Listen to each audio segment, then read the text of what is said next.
So, how's Tony looked the last couple of days practice? The first one back, he was a little slow. Just trying to get back in swing of things. I mean, of course, you get a little bit out of shape when he missed a couple of days, but I think he's definitely back. Yesterday was a shooting day for us, which definitely helped a lot because we got a chance to see the ball go in the rim. So I think that he's definitely going to be prepared for tomorrow, for sure. You making sure Coach don't wear them silver sneakers? Oh yeah, he's never going to wear those. I told you I can't allow that to happen. Those got to be worse than orange. What's going to be key tomorrow in beating Wake Forest?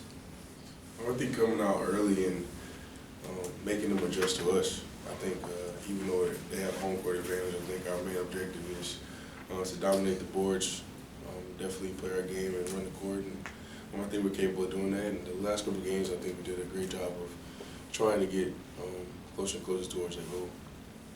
Kennedy, your teammates, Coach Williams, have been complimentary of the crowd here the last few times out.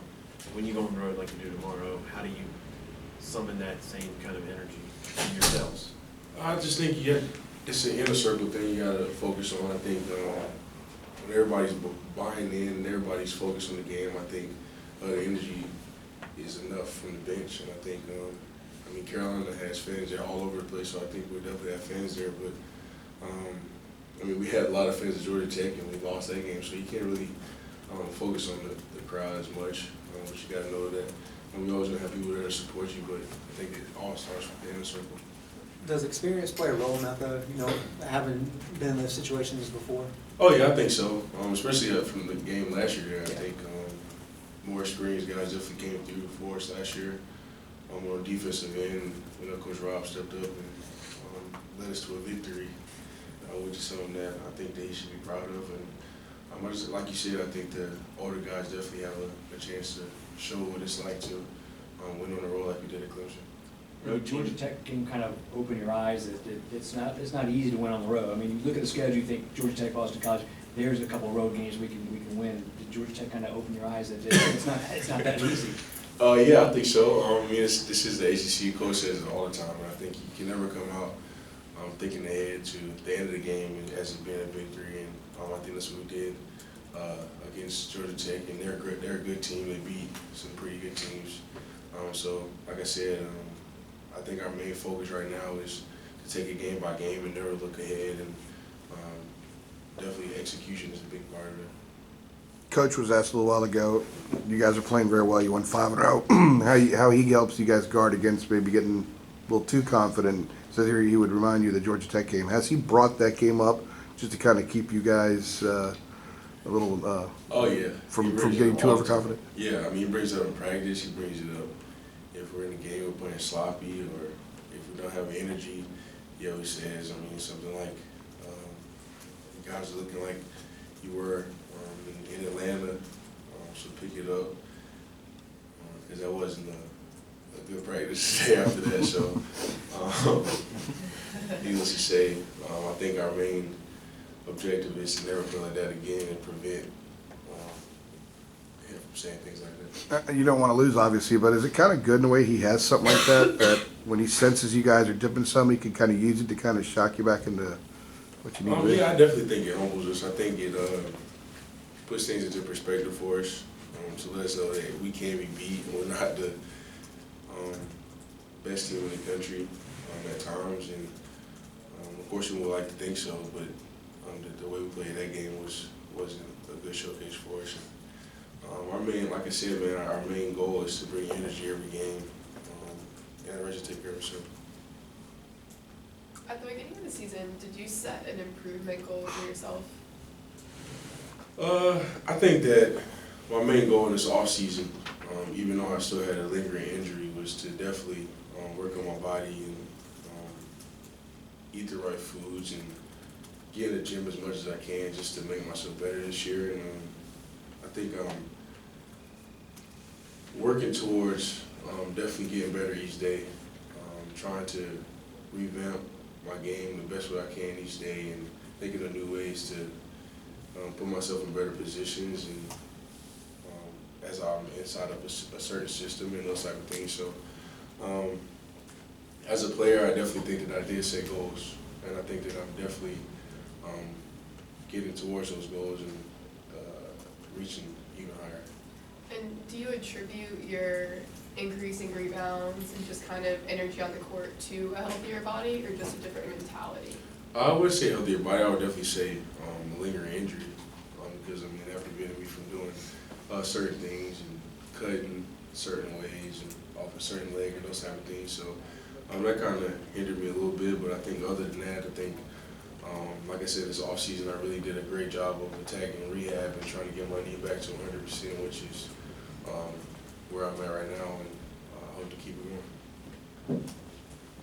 How much, what you saw Bryce do last year, how much did that kind of help you kind of see maybe where he went mentally and kind of kept it there for several months? How much does that help you now? Oh, it's definitely motivation, because Bryson had the best 3 years before that, and he was a good player, of course, but he never exploded like he did his senior year. And I just think that to see my teammate, the player that I play with every day, and the player that coach gets on alongside with me all the time, and for him to overcome that and do a great job and play for his mom and play for his dad and those type of things, he has certain motives and motivations to go towards that effort. And I think that this year I definitely have some of the same motives and those type of things. You talk with him much? Yeah, I talk to him a lot. Has he needed you to kind of help inspire him because of what he's been going through? I wouldn't say me so much, but I'll definitely say the team. Yeah. I think that's something that he takes pride in, is being a team player, and I think we did a great job of following his lead last year. It just fell short a couple times, and but he's definitely a great teammate, great person, and I mean I definitely looked up to him, especially last year for him being so dominant. So what do you use to motivate you? Definitely my brothers and sisters. I think that's my first thing to take care of. I think they mean the most to me, more than pretty much anything but God. And I think I hold them so close to my heart that that's the 5 other people that I play for. So I think they motivate me when I don't play good. They talk joy to me, keep me grounded and those type of things. And but yeah, those are definitely the 5 people that I hold close to me. How much is it taking you guys to integrate Theo? I mean, you get a new guy, well, not a new guy, you played with him before, but this group hadn't played with him this year. Mm-hmm. Has that been a difficult thing, or has it been pretty seamless? I don't think it was difficult at all, because Theo is such a great player, and he creates a lot of great opportunities for his teammates. And I mean, a couple risky passes, but that comes along with being such a great passer and people reading the pass lanes, whatever it may be. So I don't think it was difficult at all, because, like I said, he's a great player, and he's capable of doing a lot of things for us, whether it's scoring, rebounding, like you said. The second game back, he had a double-double, whatever it is, and third game back, I think. But he's capable of doing everything, passing, all that stuff. So he's definitely a stat stuffer. He just has to have those opportunities. But yeah. Does the versatility make it a little easier then, in that sense that we're not talking about a guy that you have to figure out a way to get him a bunch of shots? He sort of does a lot of things. Does that make it easier to blend a guy in? Oh yeah, that makes it easier for all of us, because you have to always be on the lookout for him. When he's in the game, he always hits the offensive glass. He always is rebounding. He always does what coach says. And I mean, everybody takes bad shots sometimes, and that's just a part of the game. But I do think Theo is definitely one of the most valuable players in that conference and on our team. Right. Well, let me ask you this one then. Like, does it make it easier when you're blending a guy in, as far as he can sort of, if you need him to do this, he can do this and that, as far as team chemistry when you're trying to figure out how to play together? Obviously, yeah. you know, it's valuable on the court, but when you're trying to get him into the rotation. Yeah, I mean, like I said before, I did think Theo is so versatile that he can come in and do whatever. I don't think, like I said before, I don't think he focuses on scoring or those type of things that as much as some people do. But I think that rebounding and playing defense is definitely something that we need and something that he brings to us. What do you think about BC and their top 2 guys? Definitely watched them against Duke. I think they're a great team. I think they're coached by a great coach, and I think that they've been put in positions to win. And sometimes they feel short, sometimes they overcame, and that's the same for teams like Wake Forest. I mean, we were up 15 on those guys, and they definitely fought back. So you can't think ahead. Like I said before, you can't think ahead of any game. And last year, I think that's what we did there. We almost blew the game, and by great coach and great players again. So we got to definitely be prepared. And today's practice is definitely going to be a big one for us because the last 2 days we kind of been getting shots up, and the day before last we got after a little bit, but yesterday we got shots up. So today is going to be an opportunity for us to get better and be prepared for them. Anything else? What's an ideal number of minutes you would play in a game for you? 26 maybe.